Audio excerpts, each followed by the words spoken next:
इस वीडियो में हम जानेंगे कर्णखंड काव्य के बारे में।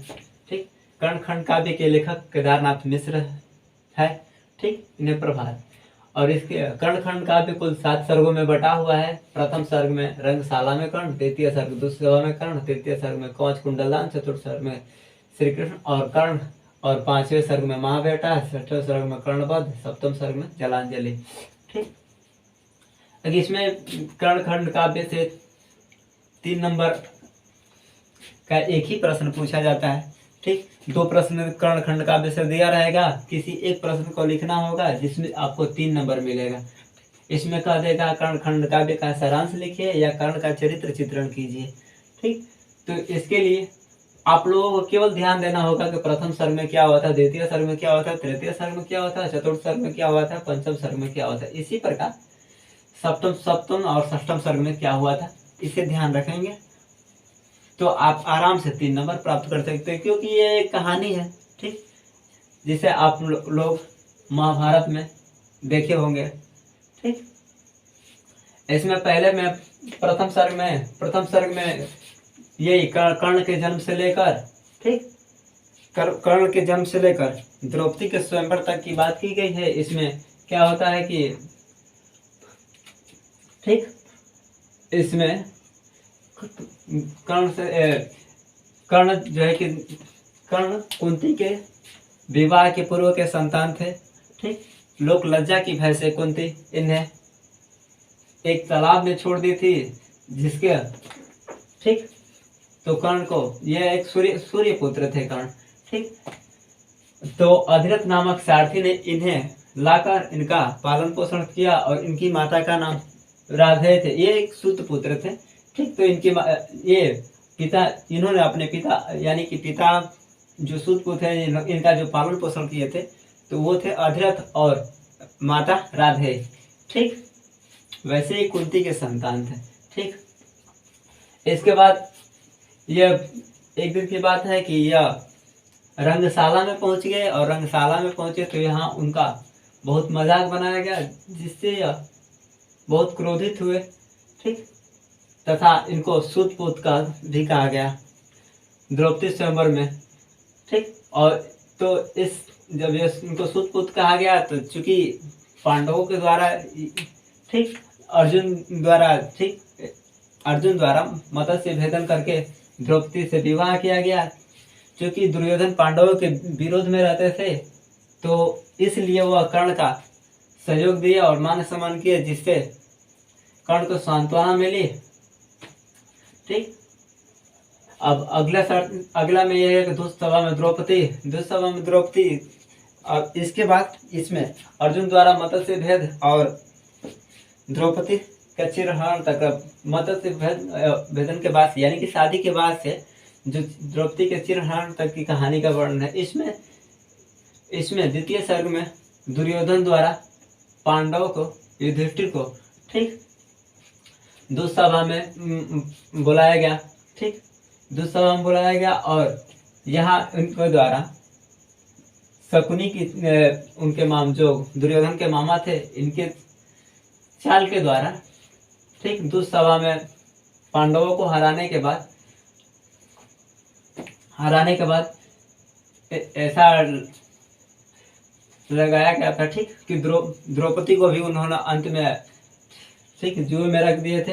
इसके बाद क्या हुआ कि द्वितीय सर्ग में जब यह द्रौपदी को हार जाते हैं तो दुर्योधन आदेश देता है कि द्रौपदी को वस्त्रहरण किया जाए, तो कर्ण भी इसका साथ देते हैं। ठीक, चूंकि कर्ण को इस बात का हमेशा से पछतावा रहा है, फिर भी चूंकि यह दुर्योधन के मित्र थे,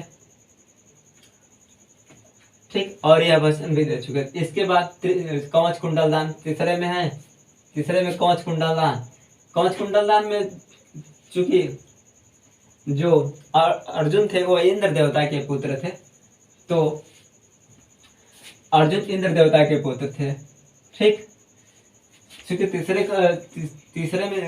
तृतीय सर्ग में कवच कुंडलदान के रूप में जो है कि तृतीय सर्ग में ये वैष्णव यज्ञ किया गया। ठीक, वैष्णव यज्ञ में, ठीक, अपने तथा दुर्योधन के द्वारा उस राज्य विस्तार यज्ञ किया गया।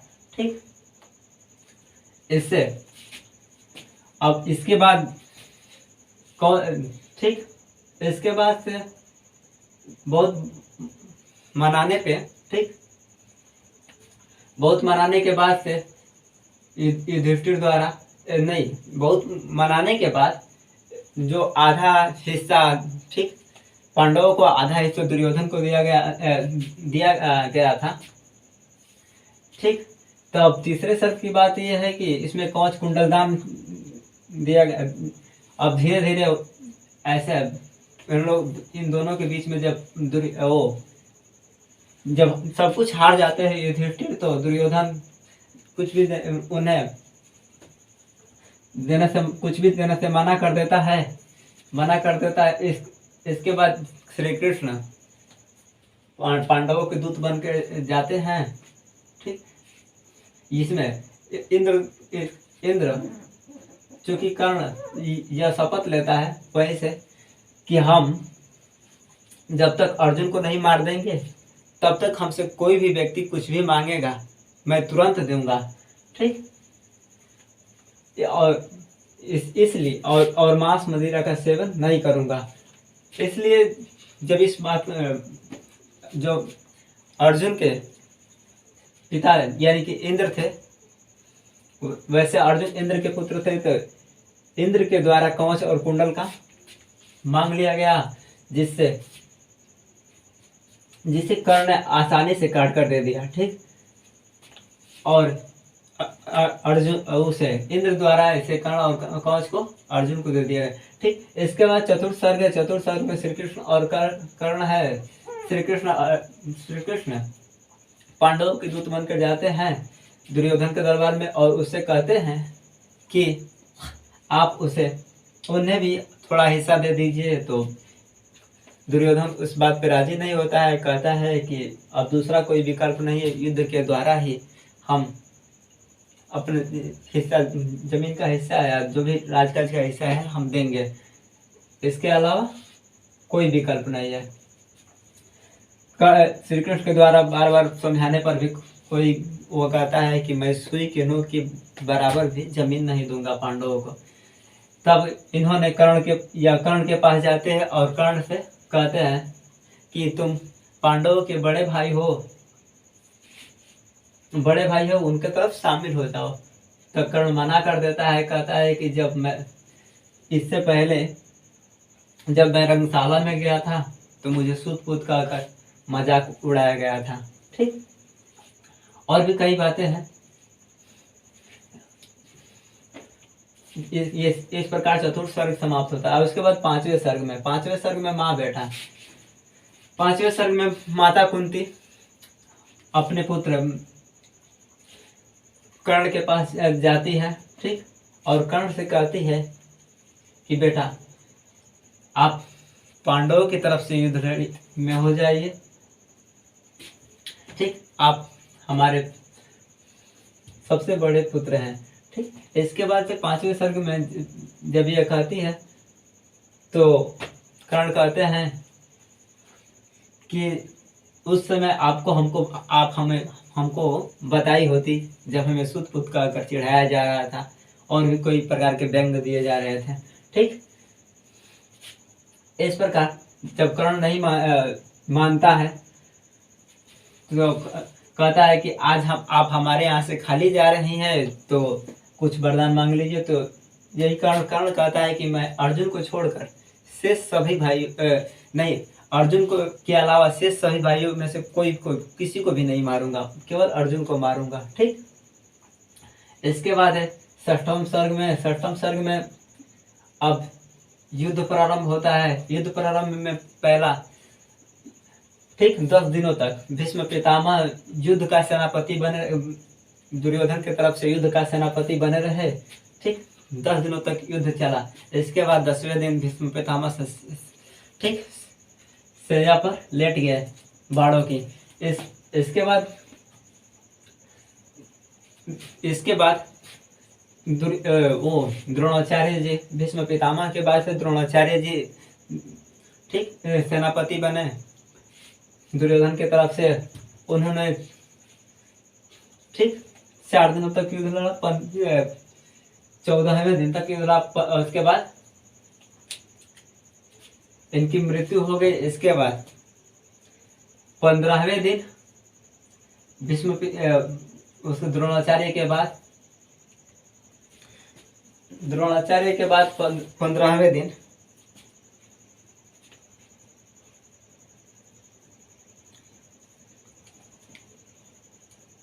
15वें दिन वीरगति को प्राप्त हुए। ठीक, द्रोणाचार्य के बाद से ये 16वां दिन कौरव के सेनापति कर्ण बने। ठीक, कर्ण बने, इन्होंने कर्ण सेनापति बने। कर्ण सेनापति बने। और इसके बाद से जो भीम का पुत्र थे अब घटोत्कच, इन्होंने माया रूपी युद्ध करना प्रारंभ किया, जिससे परेशान होकर कर्ण द्वारा अमोघ जो अस्त्र था इसे प्रयोग कर दिया गया, जिसे अमोघ अस्त्र को या अर्जुन को मारने के लिए रखे थे। ठीक, इस प्रकार अब इसके बाद जब कर्ण के रथ के पहिया ठीक जब कीचड़ में फंस जाती है तो वह उसे निकालने के लिए रथ से नीचे उतरता है। तब श्री कृष्ण के आदेश पर अर्जुन कर्ण का वध कर देते हैं। इसके बाद 7वें सर्ग में जलांजलि है। जलांजलि में यह है कि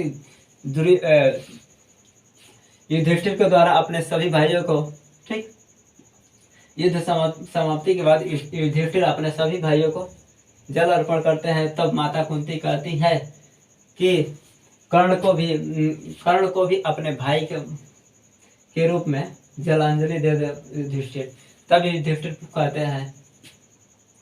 कहते हैं कि आप हमें इससे पहले क्यों नहीं बताए। ठीक, वो हमारे अग्रज थे, मेरे बड़े भाई थे।